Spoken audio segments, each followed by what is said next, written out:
Call me sentimental, but to me, the most joyful moment in sports is the soccer goal. And when that goal happens at the World Cup, well, it's pretty good. I'm Brian Phillips. With the 2022 Men's World Cup approaching, I'm making a podcast called 22 Goals on the Ringer Podcast Network. It's about 22 of the most fire emoji goals in the history of the tournament. We're going to have so much fun.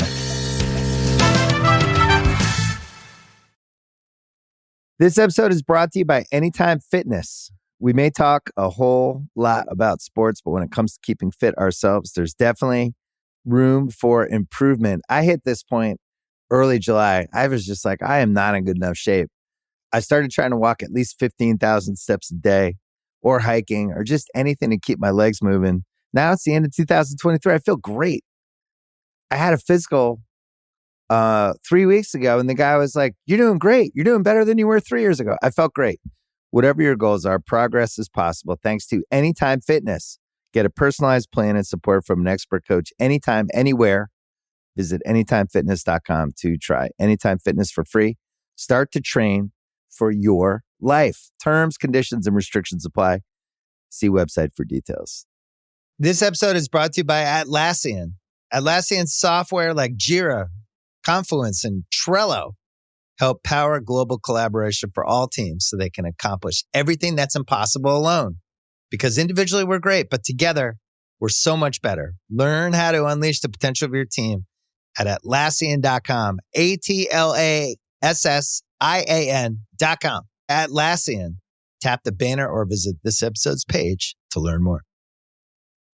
I need sports to have to clear the room. Stand up and walk now. Hello and welcome to The Watch. I have no official title at theringer.com, and I'm joined by no one. It's me, your solo host for the day, Andy Greenwald. I'm not even going to shout my name. I can't do Chris justice. Hi, everybody.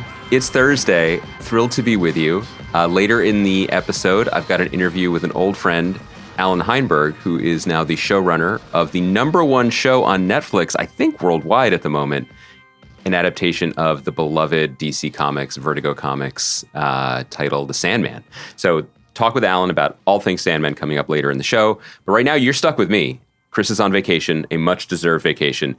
He has abdicated the edit button. Kaya is here in case of emergency, but I promised him I wasn't going to tank the pod. And I don't think I'm going to tank the pod, guys. This is not going to be the full Daddington Island boat ride that you may have come to expect. Really, what you're going to get from me is enthusiasm. This is the golden time. I was thinking about it, and right now, at this moment, 3 of my most favorite shows are back on the air. And those shows are Industry, which aired its brilliant second episode on Monday night on HBO, Reservation Dogs, which aired the incredible third episode of its second season on Hulu. It dropped, I think, last night, Wednesday. And yes, Bluey. And Bluey's on Disney Plus, and we are going to talk about it. But just some notes on those other shows. Here's the thing. All 3 of these programs bring me great, great joy. They are all extremely different. They are all, I think it's worth noting, original. Not to say that they don't have clear antecedents, they're not based on things, they're not inspired by things, they don't draw from cultural touchstones, but they are not IP, and they are all the better for it. And I feel like I'm as excited about House of the Dragon as everybody else is out there. I am as curious about She-Hulk Attorney at Law as many people out there. But you guys know what I'm talking about. There's a certain feeling that you can really only get from something that is original because it's alive. You don't have the expectations. You don't have a roadmap. You don't know where it's going to go, what it's going to take you to, where it's going to take you. You also don't know what it's capable of. And part of the fun of watching TV in this, overwhelming and overstuffed era is watching programs where the creators themselves begin to understand their powers and their abilities and the depths of what it is that they're capable of doing. If you need to put an IP lens on it, it's kind of like superhero origin stories, except we get the stories. And all 3 of those shows, the shows that I mentioned, share that essential in their DNA in a wonderful way. Housekeeping note, if you aren't up on Industry, you should be. Second episode of the second season. Phenomenal, especially the last 10 minutes, which are as close to an illegal drug as I recommend you taking. It was absolutely thrilling. And just so you guys know, Chris and I already recorded our conversation about next week's third episode. That will be up on next Thursday's pod. And just get familiar, get up to date. I think the third episode of the second season is the best yet. And I'm excited to, I already talked about it, so I won't pretend we didn't, but I'm excited for you guys to hear our conversation about that next week. Quick note about Reservation Dogs. I feel like I've noticed people saying this. Is this show being underpromoted? Or is it just the dog days of summer and not the Reservation Dog days of summer, and people aren't really checking for it at the moment? Is it, as we said the other week, a victim of being bound to a more traditional TV schedule in that it premiered last summer and is back this summer?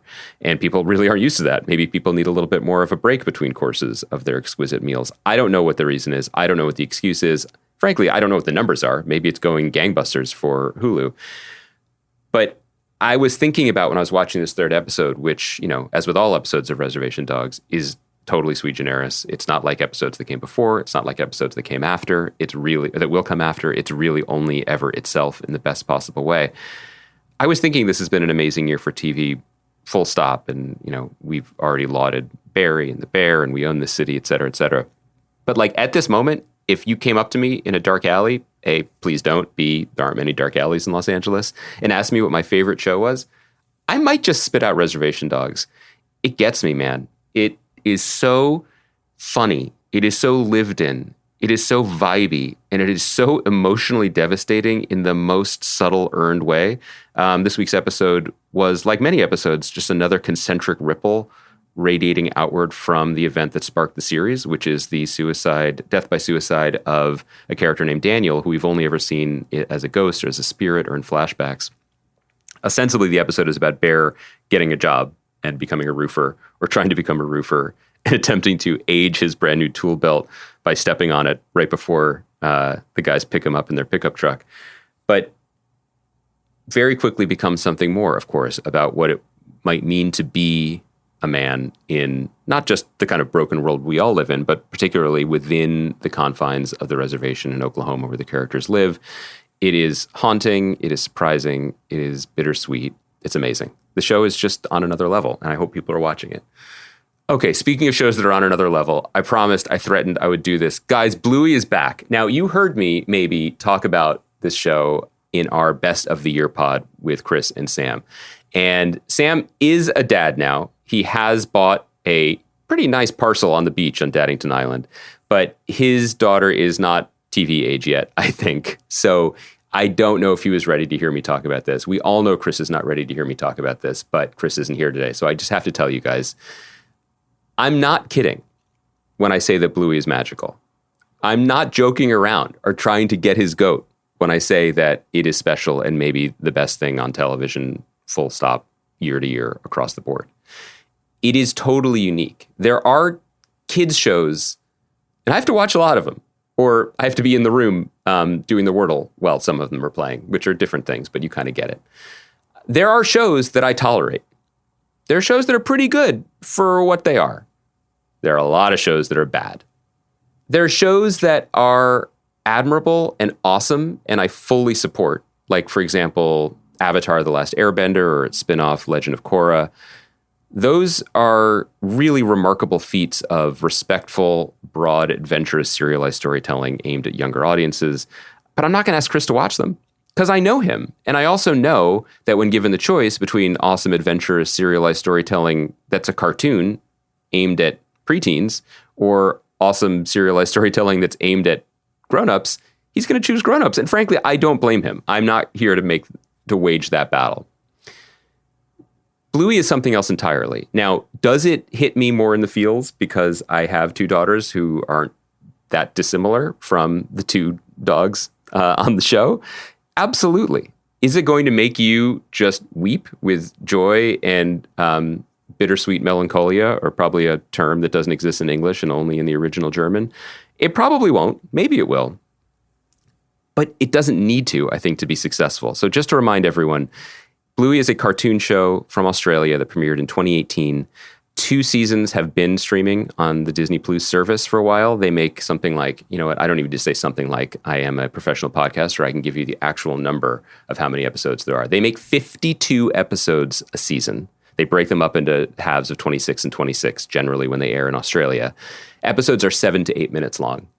There have been 2 full seasons up to now, so that's 104 episodes. The first 26, I think, 22 episodes of season 3 have finally come to Disney Plus, and which is why I'm celebrating and why many other Daddingtons and Momingtons in your life are celebrating. The show couldn't be more simple. There's a family of talking dogs. They are Australian blue heeler dogs. Dad is Bandit. Mom is Chili. The older daughter, Bluey. Younger daughter, Bingo. That's it. That's all you need to know. Are there other members of the family? And are they all delightful? Yes, they are. But focus on the family. This show is as much inspired by Monty Python, I think, as it is traditional kids programming. It is so deeply devoted to the idea of play and of children as real people that the children on the show are voiced by actual children whose names aren't even in the credits to keep their identities private, as they should be. As someone who will never place a photo of his children on the internet, I deeply, deeply, deeply respect creator Joe Brum for that, among all of his other creative choices. I really think people should be watching the show just for its inventiveness, its honesty, its sense of play.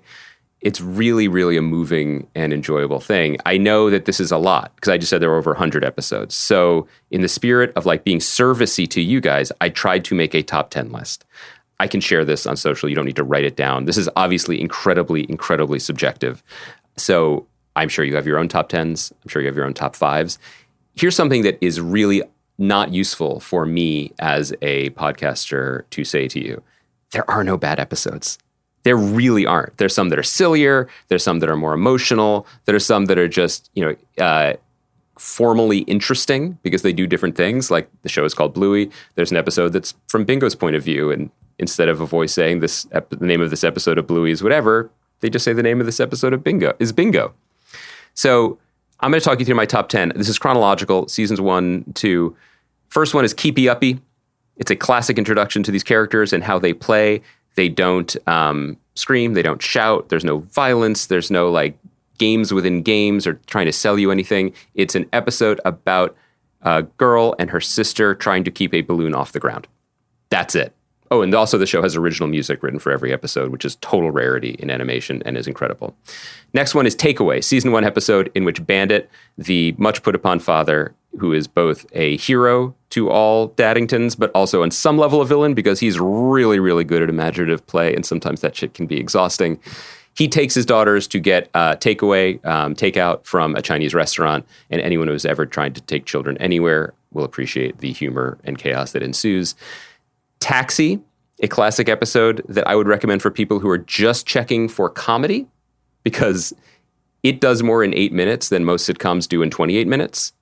Work, another season 1 episode in which Bandit applies for a job at his children's factory, is both incredibly funny. It's just specifically and incredibly funny in a way that I feel like I haven't highlighted. Everybody watching this show with you, whether they are younger than you, whether they are significantly younger than you, whether they are older than you, everyone is going to laugh at this, I promise. Just like everyone is going to cry, get a little wet-eyed, or at least say that it's dusty in here if they watch the next one on my list, which is Camping. This is an episode that everyone talks about. They talk about it for good reason. I won't spoil it other than to say Bluey and her family go camping, and it is a absolutely bone-deep and haunting elegy to the inevitable passing of time. It's also a cartoon show that's 7.5 minutes long. Moving into season 2, Hammer Barn season 2 premiere.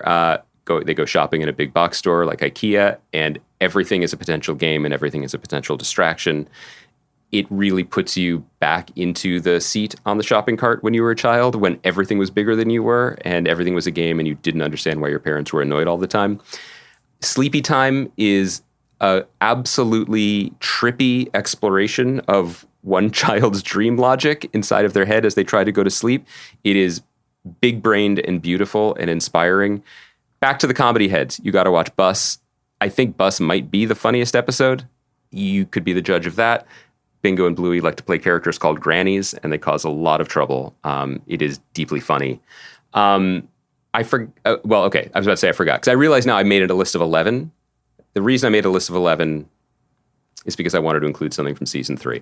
Let me pretend I didn't do that. Let's go back to 10, and let me just say that I forgot about an episode called Double Babysitter.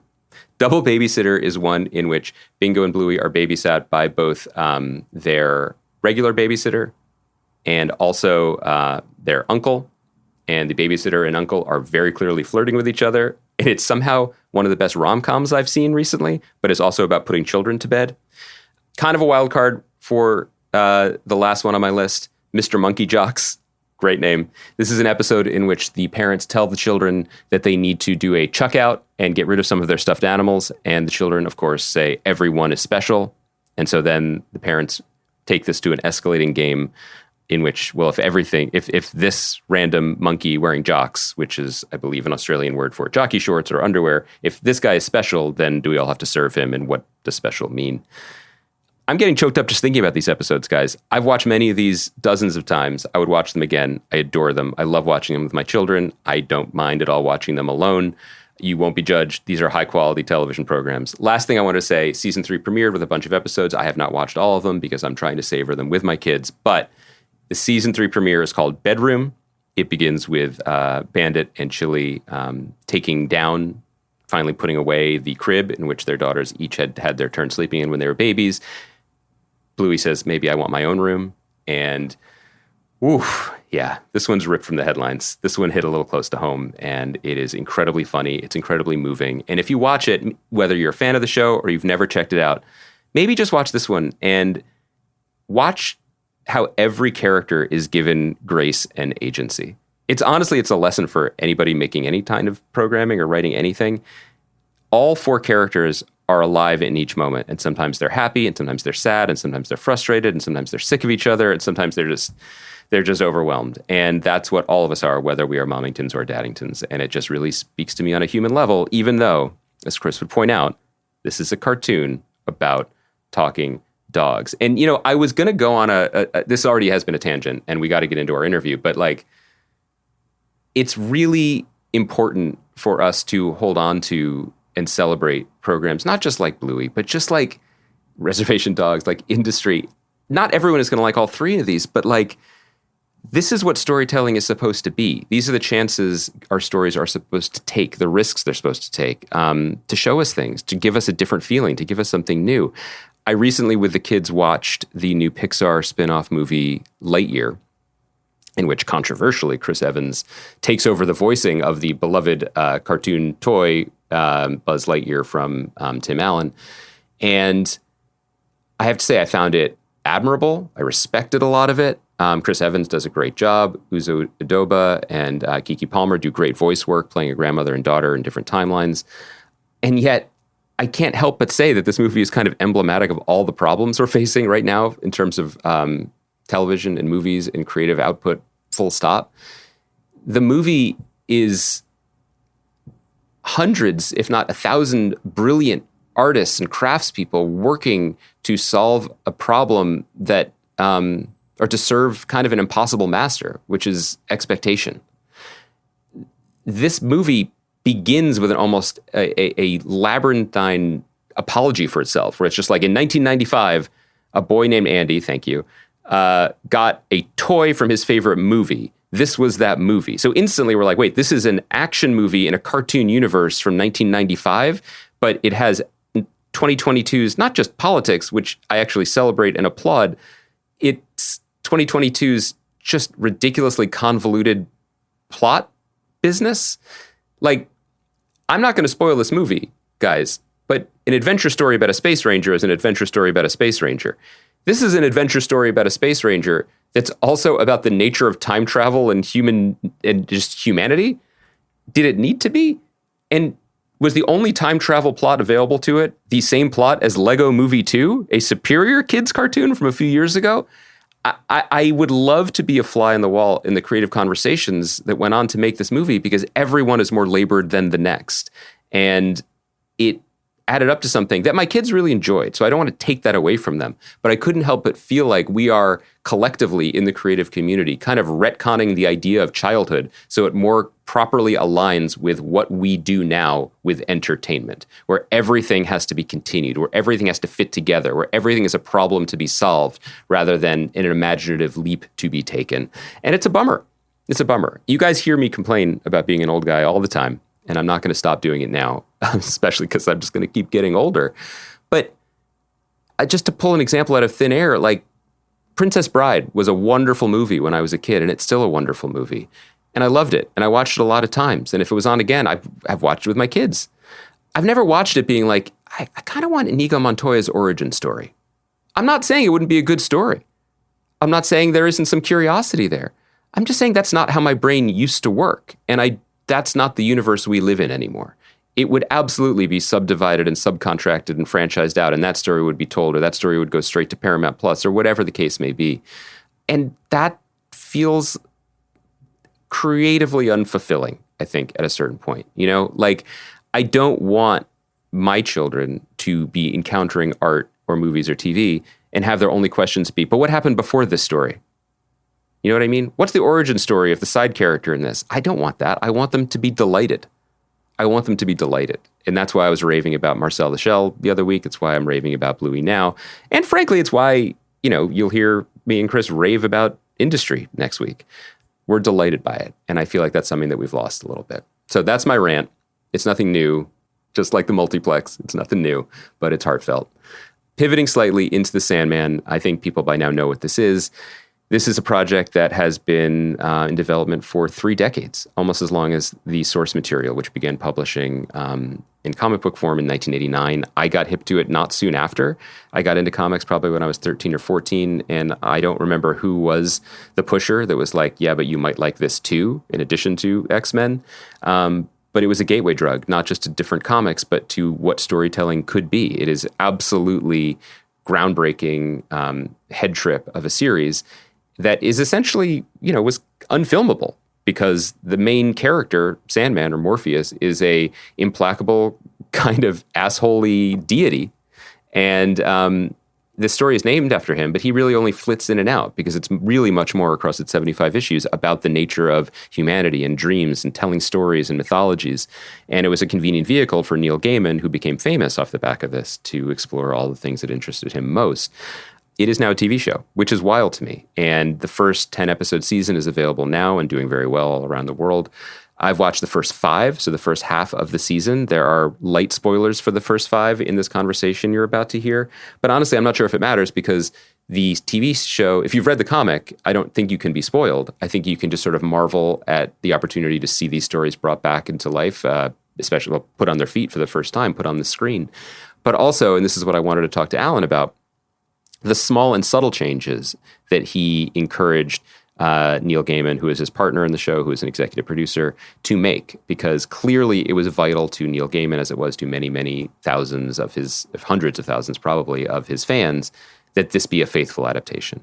There's a case to be made somewhere that maybe there is an opportunity to question what any of this means 30 years later. What is interesting about dreams? What do we want to see? What could it be? But this isn't that show. This is a vehicle that maybe could take us to that show, to the precipice of that show.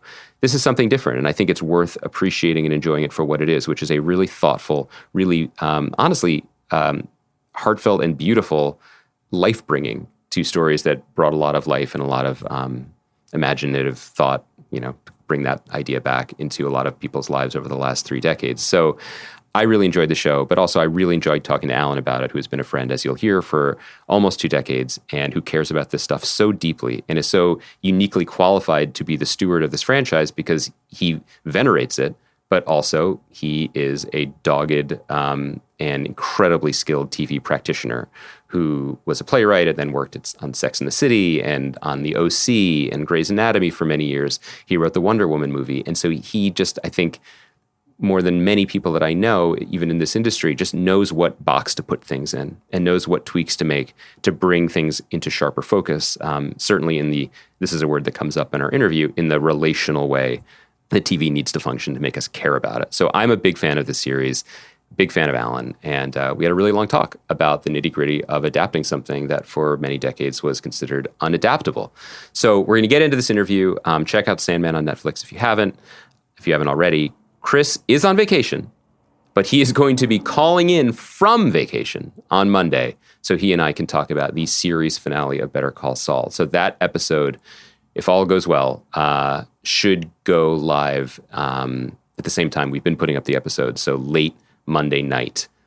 maybe even early Tuesday morning on the East Coast. And then Thursday, Chris and I will be talking about industry, and then some surprise that I haven't even decided for the back half of the show. So thank you for listening to me for my little boat ride, 3-hour tour to Daddington Island.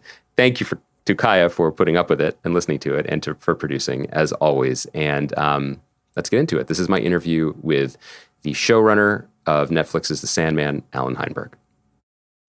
This episode is brought to you by Mint Mobile. New Year's resolutions are fun the first couple of weeks. Then you kind of maybe conveniently forget about them halfway through January. No shame. It happens to us all.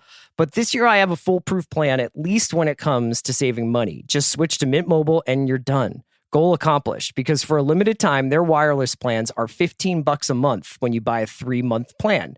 The great thing about Mint Mobile is there's no jaw-dropping monthly bills or unexpected overages, and all plans come with unlimited talk and text. Get this new customer offer today at mintmobile.com/watch. Additional taxes, fees, and restrictions apply. See Mint Mobile for details. This episode is brought to you by State Farm.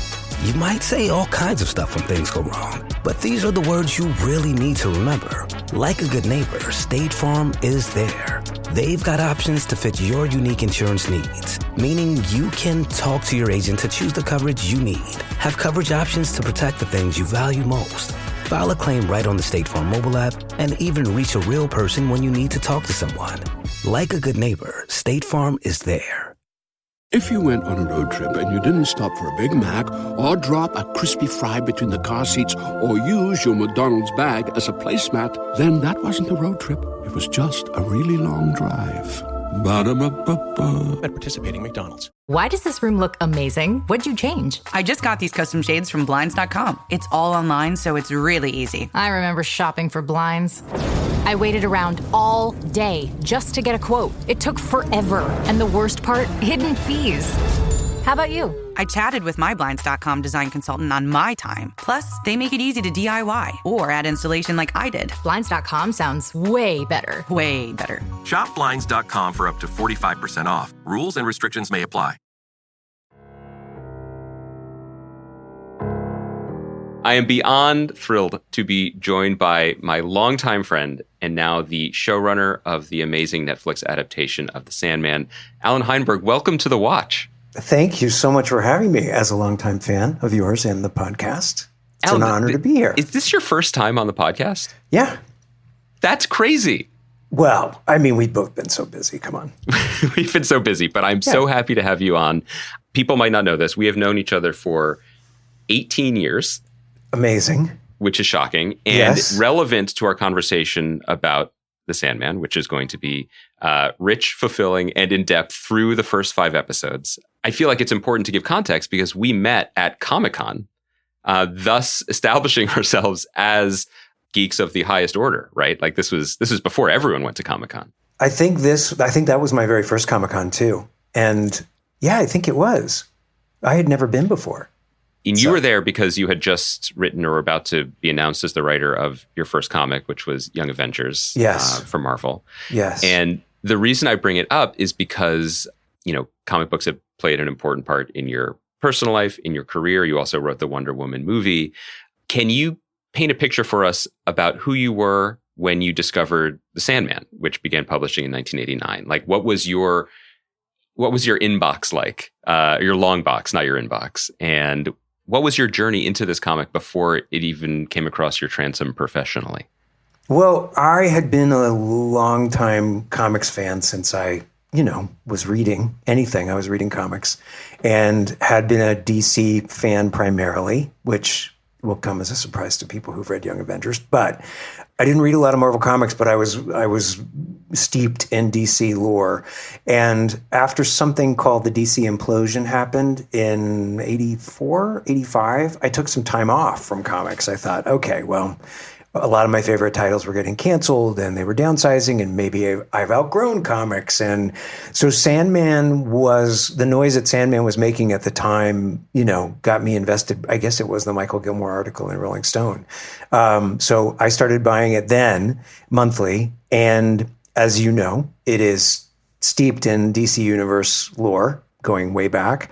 And so I was hooked. And it was the first, I hadn't read Alan Moore yet, I don't think. No, I think I was catching up to Alan Moore and Grant Morrison after The Sandman. So in those 5 years that I had taken off, comics had completely become adult.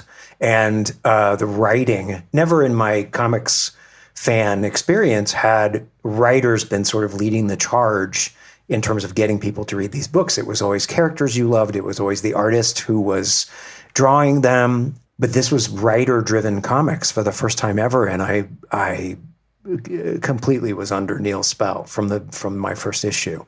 So that's how I got into it. It was also, and I imagine you had the same experience, it was very, very tactile and subculture-y in a way that now feels dated in 20th century, in that you had to go to the comic book store, discover it, and then it was like a secret language. When you saw a Sandman issue or collection on someone else's shelf, that was a connection. That was a way to talk about something. And it really became, for people who loved it, not just, an entertainment. It became kind of an obsession. Yes. And for me too, I mean, you would see somebody in a t-shirt and you would stop and have a conversation with that person, in a Sandman t-shirt, obviously. It became, Neil has told this story now, but when this whole thing started, in order to prove my bona fides, my partner at the time, was not a comics fan, but for our first Christmas, he went to Four Color Images in New York and Soho and bought me a Brief Lives page, a Jill Thompson Brief Lives page from Sandman. And it's been on my wall since 1996, 95, 96, something like that. So I took it off the wall and brought it to that first pitch to show Neil, like, I've been there since the beginning. What was his reaction to that? I think people do this to him all the time. Yeah. So I think he was reassured, but he was like, yes, I remember that page. This happens to him all the time. But I was like, look, and now he tells the story. So I think he felt like he was, because we had met the day before. Right. We went to pitch this thing. So he didn't really know who he was getting married to.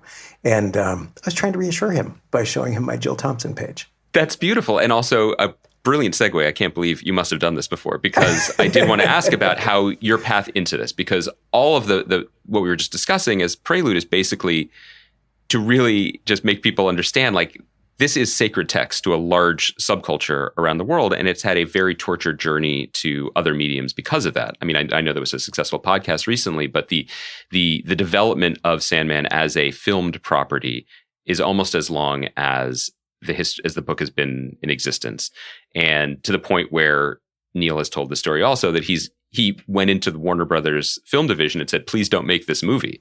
Yeah. At times, it's had quite a bumpy road.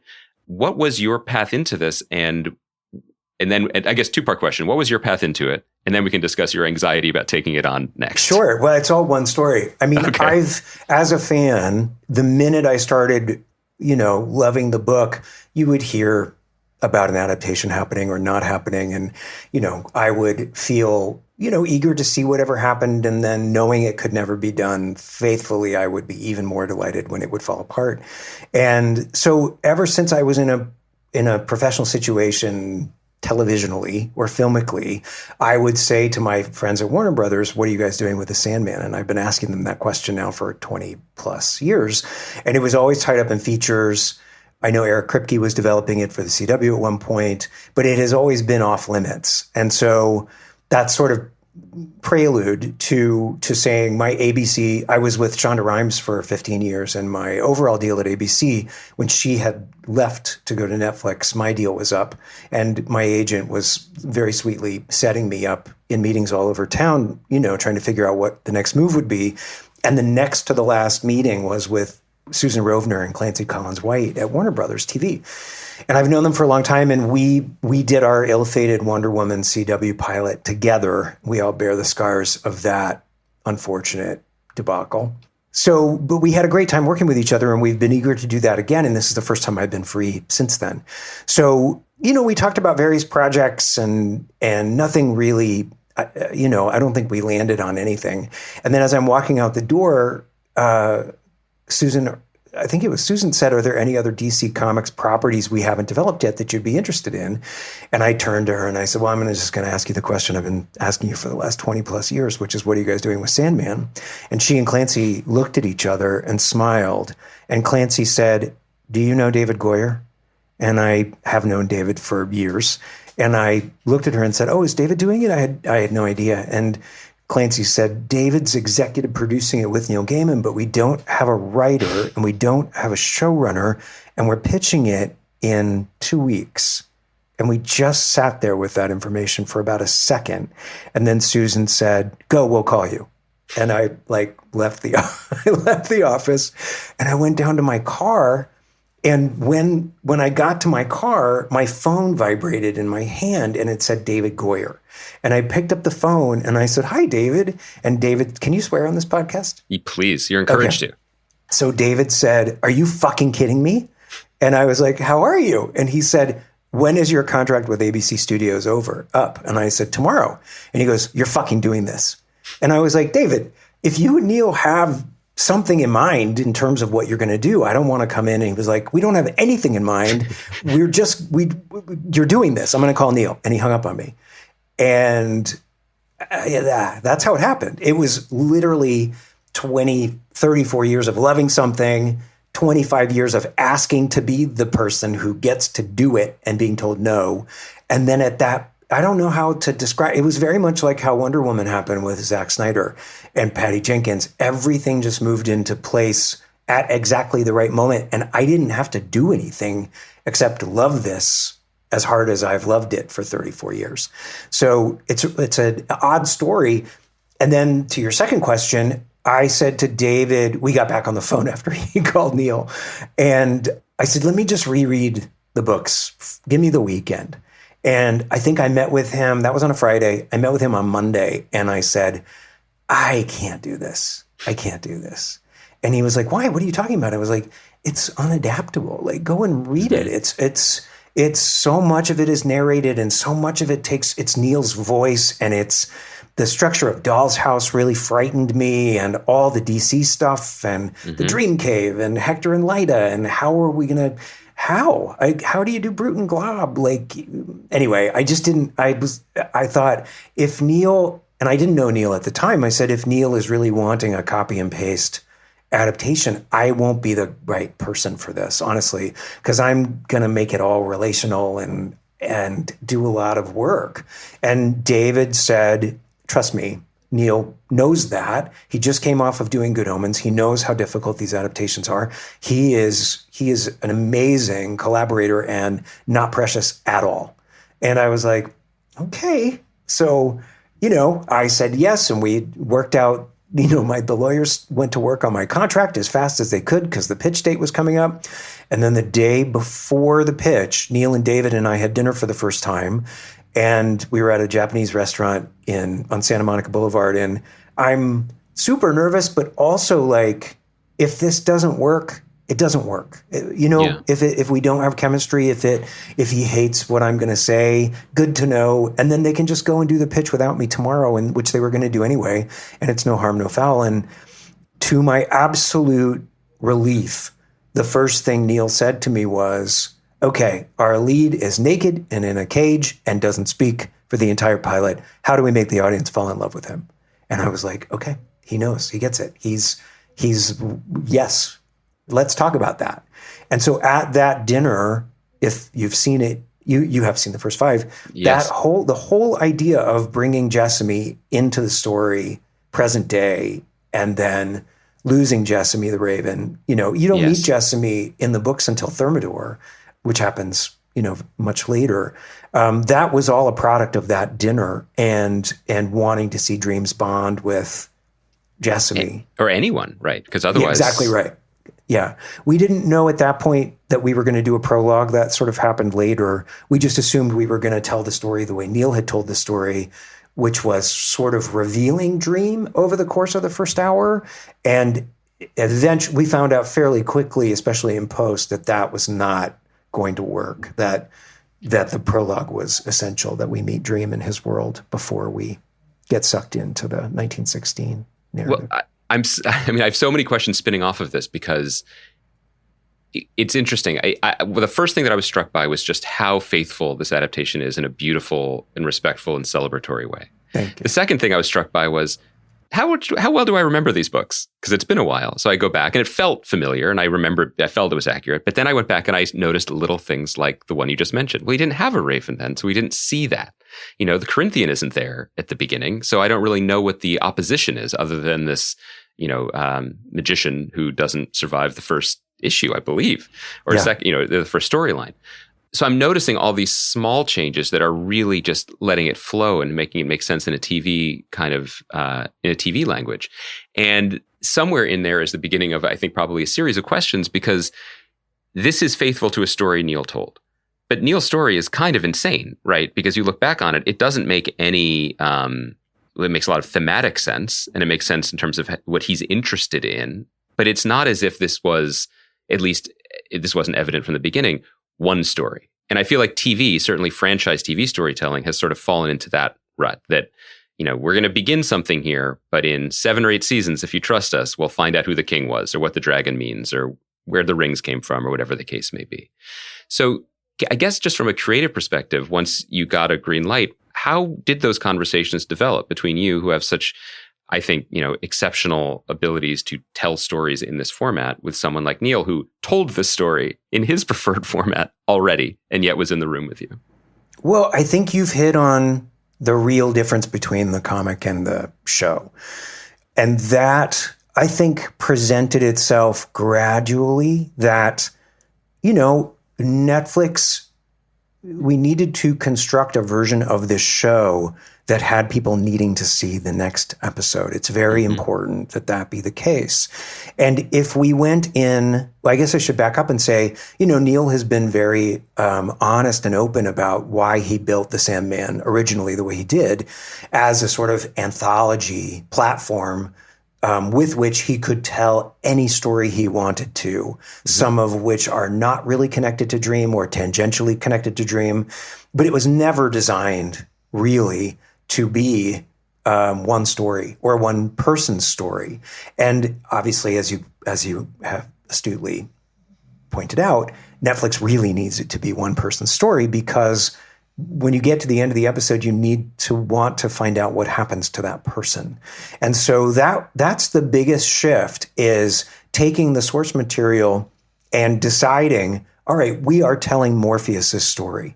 And we are telling Morpheus' story through Morpheus' point of view, which is something that Neil didn't really give us access to very often in the comics. He narrates his own adventure to hell. But apart from that, the places where Morpheus tells you what he's thinking and feeling are few and far between.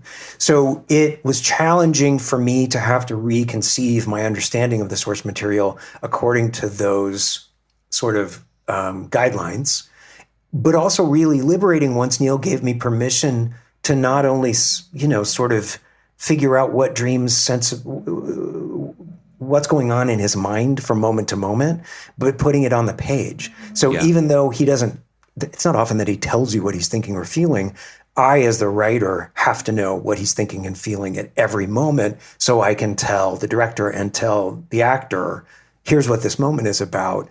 And then luckily, I had Mike Barker and Jamie Childs for the first half of the season, and they got it. And then Tom Sturridge, who is unbelievable. Like, Tom is able to take in, I tend to give the actors too much information in terms of psychology and what this moment means, but then he really makes it his own. And he, you do feel like you're getting a lot more of Morpheus' state of mind watching Tom, but he's also keeping you at a safe distance because he doesn't want to reveal too much. So it was a happy marriage for all of us. It's interesting because in one way, I think he did kind of presage our television moment, in that he did tell the story in seasons, basically, not just seasons of myths, but like the collections are, they make sense. But in other ways, it's so not. And there are two particular ways that's jumped out at me. One, jumping off what you just said about Tom Sturridge, who I agree is just excellent. Morpheus in the comics is kind of an unknowable prick. Like, he's not really that, you're not that empathetic, because he is an endless deity, right? That represents an idea as much as he represents a person. And that becomes part of the text later on and becomes more of a character piece. But that's a challenge. And I guess the question somewhere in there is about unpacking that a little bit more on the page. Because, for example, getting Patton Oswalt as a talking bird early makes a lot of sense. Because now there's someone for him to talk to. Now there's someone to say, hey, this doesn't make sense. You're taking me to the real hell? Because otherwise he's just going to be swanning around pouring sand and, talking to Lucifer Morningstar. So finding that balance of making him a compelling television lead, but also the totally unique and compelling deity that Neil created 30 plus years ago. That was the tension throughout. And it was a learning process for me because, as a writer, especially somebody who had come to television from writing plays, you're not supposed to give the actors every moment of here's what the character's thinking and feeling. Becoming a screenwriter to a certain degree was learning how to do that. But this was when you've got a character who on the face of it is opaque and unknowable, the only way to do it is to really tell the team that's making the show and then the studio and the network, here are the massive movements that are happening internally that make this moment so loaded and so powerful. And then sometimes you would get somebody who would say, but how are we going to know that if he doesn't tell us? That's a note we get a lot. And some of it is me, having to over-explain things in dialogue that then we're able to cut in post because we don't need them because Tom is amazing and Vivian is amazing. But it was a learning curve for all of us in that, I guess, to answer your question simply, once you make Morpheus the hero, right? Once you make him and an imperfect and flawed, arrogant, but honorable hero, it forces you to make a lot of changes to the source material to support it. And I hope that people know that Neil and I made all those decisions together with the writers and David Goyer, and that, we never, I don't know that, Neil was, as long as Neil was happy and the studio and the network felt like they were on the journey and taking the audience on the journey with Morpheus, then mission accomplished, I guess I would say. But you're so right. That is the thing that required the most amount of work and care and insight and changes along the way in terms of my own approach to how to make this TV show. And I'm really, if we're able to get a season 2, I so look forward to be able to continue telling the story, having figured that out instead of having to figure that out while we're making the show. I think the other way that it's kind of struck me as being very anti-TV or anti-contemporary TV is the supporting cast. And, so for example, when you had that, there was a beautiful announcement a couple months ago of who was playing which part from the comics. And it was really exciting. For example, you see Carrie Howell-Baptiste, who's a wonderful performer, is going to play Death. I'm very excited about that decision. And in my mind, again, it's been quite some time since I've read the comics. So I'm like, she'll pop up every episode, sit on a park bench, escort someone, say something pithy, insult her brother. Now I've watched 5 episodes. She's not there yet. Because of course, this is still the comic book. Similarly, Gwendolyn Christie as Lucifer. Great. I remember Lucifer from the comics. How many of the first 20 issues is Lucifer in? And most specifically, again, I'm only 5 episodes in, but the change of, oh my God. So wait, sidebar. Were we supposed to be saying John Constantine this whole time? The whole time. But we've been saying Constantine. Yes. And there are, Neil is on Twitter and has provided panels from Swamp Thing issues. I think it was Rick Veitch who actually had Constantine. Well, I was saying Rick Veitch, by the way. So I've totally met too. I'm sure it's not. There need to be more podcasts with these people so we know how to pronounce their names. But yes, Constantine, incredible. Alan Moore laid it down and Neil Gaiman carried it forward. And Keanu tripped over it, but in that analogy. But anyway, the point being, I won't get you on the record about that. But Joanna Constantine, is, and I would imagine with audiences as well, like, oh, that's working. That's awesome. What a great performer. What a great choice. What a great change. What a great dynamic between the two of them. And I feel like, in TV logic, oh, that really pops on the screen in episode, I think that's 3. Mm-hmm. She's coming back in 6, and she's going to have a whole arc in 8 through 15, and then she's going to be the second lead by season 2. That's not the story you guys are able to tell, right? And I found that to be interesting because it sort of runs counter to what I imagine both of us as more like traditional TV fans, or at least people who grew up with it, would be recognizing or looking for. I mean, when you say it out loud, I'm amazed that we've been allowed to get away with this, because it doesn't. But we, the three of us, David and Neil and I, from the beginning said this was never meant to be a television show. This is not a conventional television show. We have 2 series regulars, and everyone else is a guest star. So, and some guest stars go away for a season and then come back for a season. And it's, you know, our casting directors are heroes, Lucinda Sison and Natasha Vincent. And just being able to get everyone to get, it's just this show is not like any other show. Just the making of it, because of that has, and during COVID, been particularly challenging. But you're right in that once we decided we were going to do the comic and commit to it, which with something like Sandman, I think you have to, it determines the course, right? So I loved Joanna Constantine as a present day character. And especially when I knew that it was going to be Jenna, and then wrote those scripts specifically for Jenna's voice, there was a long moment where I was advocating, and I think I might have even done an outline where Dream doesn't take Matthew to hell. Dream takes Joanna to hell. And it was going to be a 2-parter, and Joanna was going to have to liberate Astra, you know, and it was just a lot. But it was my TV mind going, okay, well, let's establish Joanna and then spend some time with her. And we couldn't. So she does come back as Lady Joanna Constantine in episode 6. No spoilers, but just so you know. And who knows? I mean, if enough people watch and we're able to extend our lifespan on Netflix, there may be ways we can interweave new stories along with what people are expecting as fans of the book. I mean, we were able to expand John Dee and Ethel Cripps, you know, enormously, creating new material out of things that are suggested by the book. So I'm hopeful that we can continue doing that to some degree. It's such an interesting bet on whatever TV moment we're existing in, because I think one of the things that was unfilmable about Sandman for so long was just simply the volume of it, the volumes of it. It was a lot. So it would be a bet on multiple seasons, or, you know, leaving it all on the floor in one season and then making up new comics or whatever afterwards.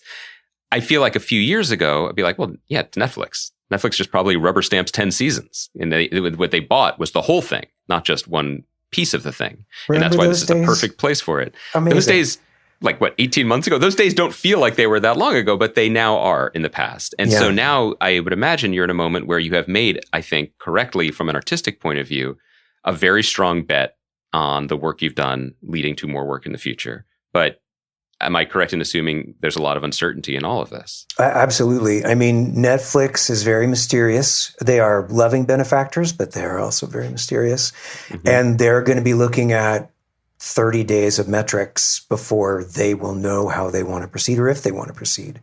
So, you know, the key thing is that people watch it and they watch it all the way through and they tell their friends about it. And if we don't know what the benchmarks are, and we'll never know what those numbers are. There's a black box there that has all that information, and I'm not even sure I think there's some AI, who knows?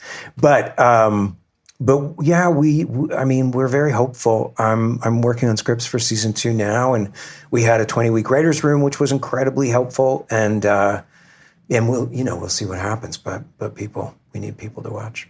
Not to return to a topic that I know you and I are very practiced in talking about with each other and with professionals of anxiety, but I have to ask because you've had experience. You wrote the Wonder Woman movie and did such a fantastic job with that. Thank you. But it is different, not just because it's in a different box, but with something like Wonder Woman, everybody knows Wonder Woman. Everybody in the world recognizes Wonder Woman.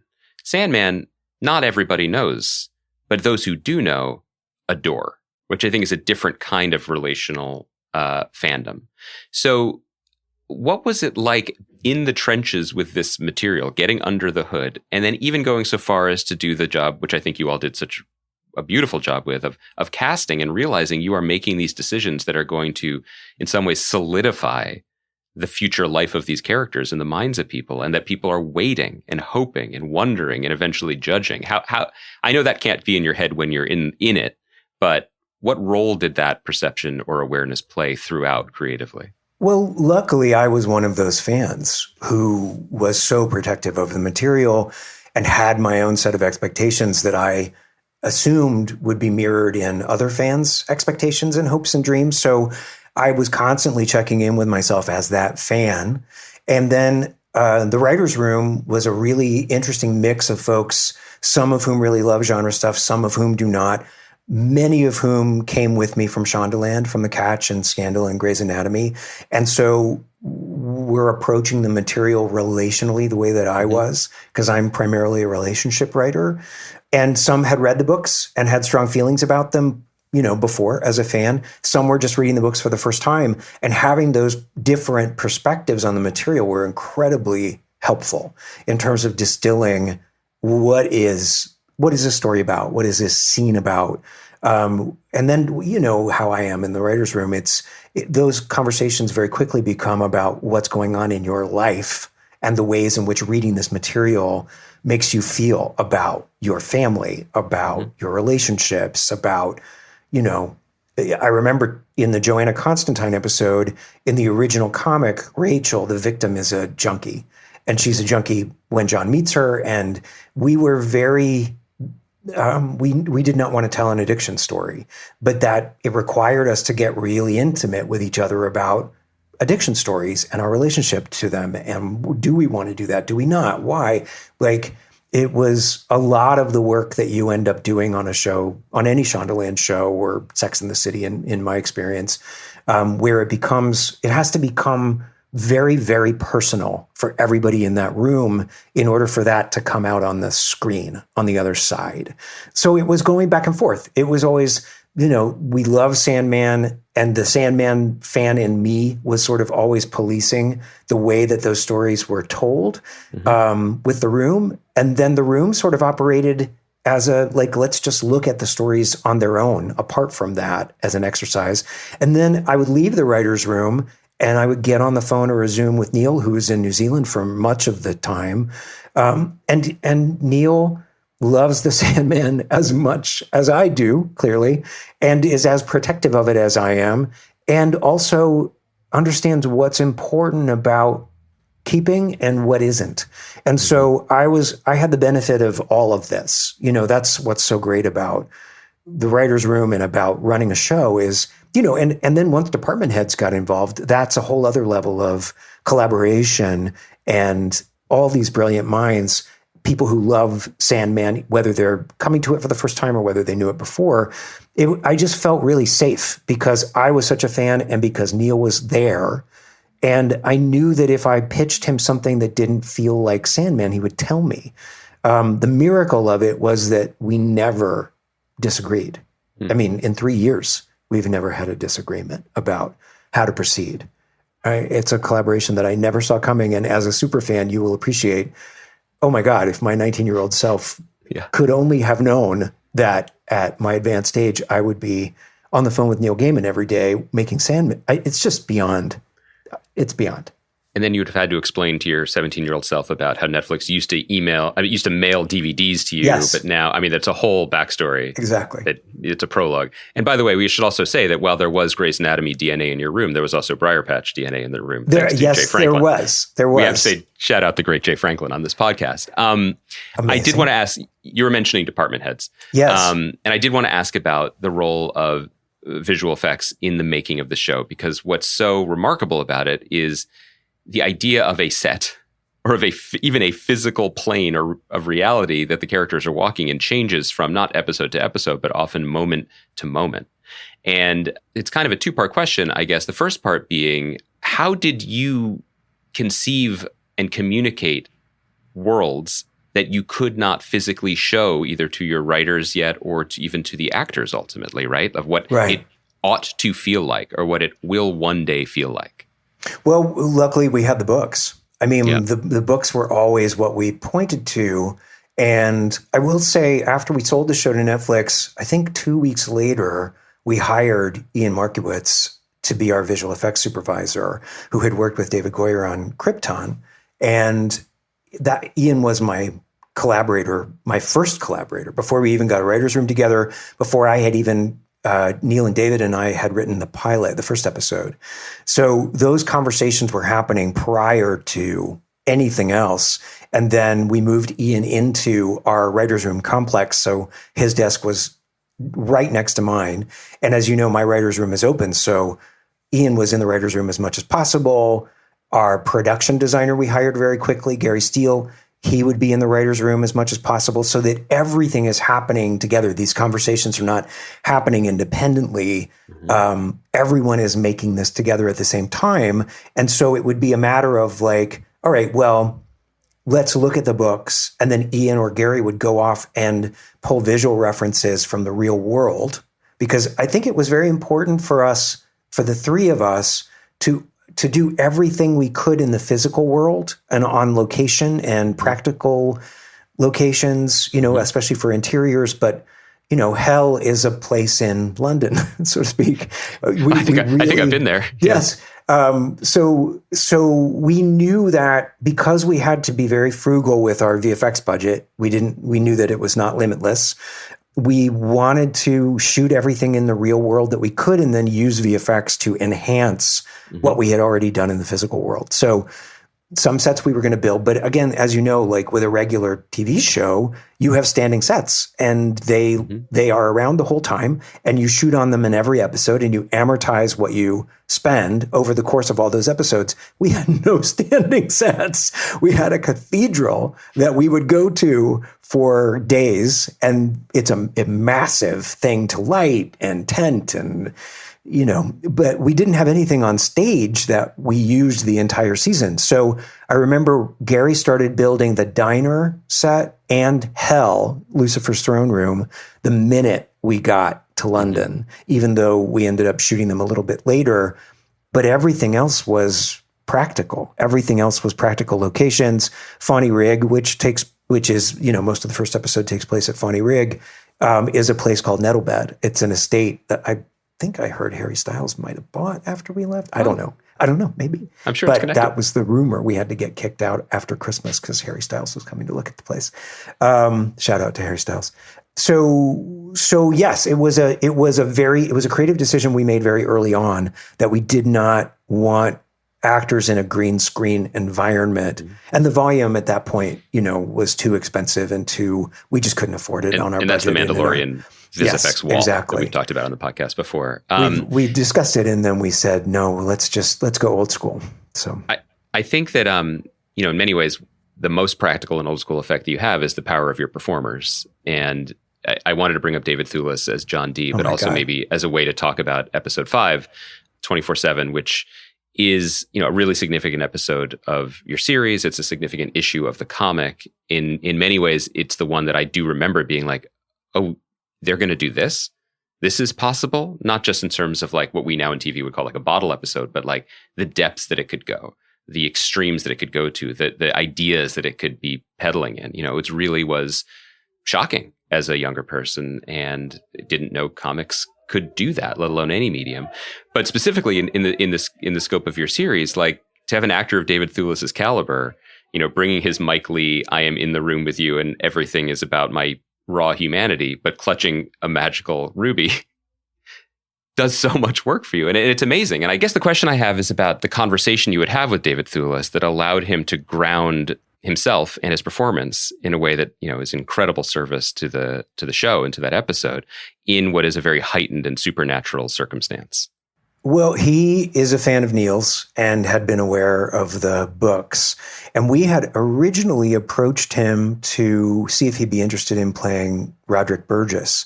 And he passed when we went out. And what I didn't realize until later, after we had hired Charles Dance to come in and play Roderick, and now I can't imagine anyone else playing that role. But what I found out later was that it wasn't that David didn't want to do the Sandman. He wanted more to do. He didn't want to just do one episode. And when I found that out, I was astonished. But a lot of the work on John Dee happened in the writer's room. My sensibility as a writer, that issue, 24 Hours, was the issue that I was the most frightened of because I didn't know how to do it. it's almost through narrated. Neil's voice is telling you what's going on in everybody's mind and soul and life. And there's no actual dialogue between the characters where they reveal themselves. There are no scenes per se. There are some really graphic monologues, necrophilia invoking monologues. And I really, it required an enormous amount of heavy lifting in the room and sort of reconceiving what it was before we got David involved. So we had scripts for David to read the entirety of the John Dee arc, such as it was. And then once David signed on, seeing that it had that we had made John the hero of his own story, and that he was no longer a mad supervillain who is trying to destroy the world and everyone in it in the most violent way, that he was actually trying to save the world. He just got what we were going for immediately. And then I had the immense pleasure of being able to workshop all of his scenes on Zooms, because it was COVID and we couldn't rehearse. And in TV, as you know, you get one run through before the cameras roll. But with this stuff, he and Jolie Richardson really wanted to dig down into it. And so I had the good fortune, and we did this with Jenna and Tom too, with Joanna Constantine. We were able to do Zoom read-throughs and rehearsals that were incredibly productive, to the point where I would be rewriting their stuff the night before, and they would very gamely memorize it and try it. And there were often times when David, who's also a genius writer and novelist and amazing in every single way, David and I would work on the scenes together. And so it was very bespoke, and he was sewn into the role, very tightly, as was Jolie. And Sarah Niles was a gift too. Just getting Sarah to play Rosemary in that fourth episode I'd been a huge fan of hers from I May Destroy You, and she hadn't yet done Ted Lasso, and you know how I am. Like, I really want the actors to feel like it's not dialogue they're being asked to speak, and getting them as comfortable inside it as possible. So they all came to play, and they all were really, really generous with their time and letting me figure it out on the page after we would rehearse. So for as daunting as it was to mount an episode based on that particular comic and see if this vessel that you've constructed with David and Neil and your collaborators can hold this type of almost one-off, or at least contextually different types of storytelling, are you now excited for the possibility of more of that going forward? Which is a way of saying, have you already scouted Stratford-on-Avon? Because I've been telling people, like, you think the show is one thing, but just wait till the Shakespeare stuff. Yeah, no, we are. I mean, our goal is to do Midsummer in season 2. The question is, I think for Netflix, is if we are constructing an overall narrative, which is dreams, and as the book moves forward, even though there are collections of short stories throughout, it becomes more and more dreams story. Yep. And we have the benefit of creating the series knowing where the story ends. So we can, that's partially why I feel liberated in being able to do this and making it dream stories sooner is, okay, well, do we just launch episodes which are self-contained anthology stories with the hope that because the audience in seasons 2 and 3, because they already love the series, they're going to press the next episode button? Or do you recast Midsummer Night's Dream as a flashback from whatever present tense moment we're in, so that you can have your cake and eat it too? So that we've got Dream in the present moment with the stakes being extremely high, especially because Midsummer is about a father whose son dies. And Morpheus' story becomes about that as well. There are ways, I don't want to give anything away, but there are ways to take at least those short stories that are centered around the endless and weave them into the present day storyline that help inform what's going on in the present day, while allowing for something like Midsummer Night's Dream to just show up in the middle of season 2. So we'll see. I mean, again, it all depends on how many people show up and make it all the way to the end. Totally. So, but you're asking such good writerly questions. No, but I love this, and I love to hear it, and I think listeners do too, because the glimpse under the hood of like how actually to get this older. I said under the hood, so I'm going to try a metaphor, but like get this vehicle on today's roads specifically, and have it work and make sense today. And also why I think, you're such a uniquely talented person for this job, because you love the original, but also your skill set is not keeping things preserved in amber, right? I mean, you have to make it a television show. And it's interesting to hear that Netflix, and of course they do, has very specific goals as well. And one of the things that I was really struck by, in addition to the performances and just, the thrill of having this world from that has been a part of my life be brought onto the screen, is that it is incredibly efficient. It is incredibly watchable. This idea that it flows, this does not feel like an HBO series, even though it's made by Warner Brothers, I think, in the best way, and it doesn't, which isn't to say that it ends with but just wait, or, a car about to be a car crash. It's that the episodes feel energetic at the end in a way that makes me thrilled to watch more. Not, oh my God, I just hit 56 minutes, which can be an experience in streaming, right? Yes, and so absolutely. I think it speaks to the amount of tinkering and thinking that has been going on ceaselessly in your head that most people will never even consider. And I'm glad we have a chance to just even put a name on and talk about it, right? Because that's the work. It's extraordinary to be able to talk about it with you. I mean, the writers are obviously know about it, and Neil and David as well, and the studio and the network, I will say, they've been incredibly supportive and loving and brave, because it's not the anthologic, and we're fighting something that was conceived to be anthological, right? If I'm even constructing that word well, or properly. So it's not about it's ever having been dated, because so much of it was prescient in terms of, what's going on in terms of sex politics and race politics and gender politics. Neil was ahead of all of that in the 80s and early 90s. It really is just about, once you decide you're telling Dream's story, how do you tell all the other stories as well? And the fact that you've already intuited that is, I'm very grateful and impressed. And that was the work, and continues to be for us. Well, I hope it continues for many seasons to come. I mean, I won't ask you to guess. It does really sound like you are, like the rest of us, just watching and waiting now, right? We are watching and waiting. And I would love to, Neil and I would both love a modern day Joanna Constantine spinoff, and The Corinthian could have his own miniseries, and there are 2 Death miniseries, which we would love to adapt. So we're going to be nimble, and we're poised to go.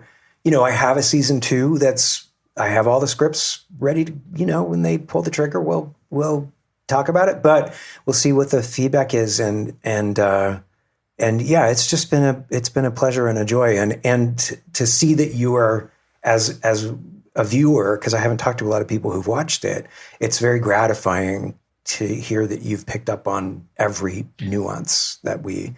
But also, it's pleasurable. I feel like, first and foremost, because I can watch it as someone who loved the comic books, and I can watch it as someone who's interested in adaptations or interested in your career. But first and foremost, it's a real pleasure to watch, which I think speaks to the work that you did and everybody did. And I think, sometimes that ought to be the goal, right? But it isn't always the result. So congratulations on that. And I'm so happy that you got this opportunity, and that I still have 5 episodes to watch. And anyone listening needs to not be as slow as I was, apparently. And you need to get through it. You need to enjoy it, and you need to don't go to bed.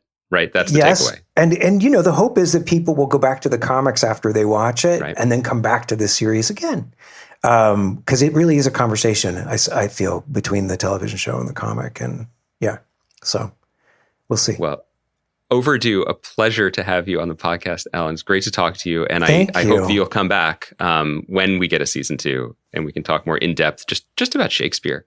I would love feel like that. because this is what Sandman allowed people to do, right? Like, it's kind of crazy. Yeah, it's true. It's really true. Awesome. Well, thank you so much for having me and for watching, and I can't wait to talk to you when you've gotten to the end.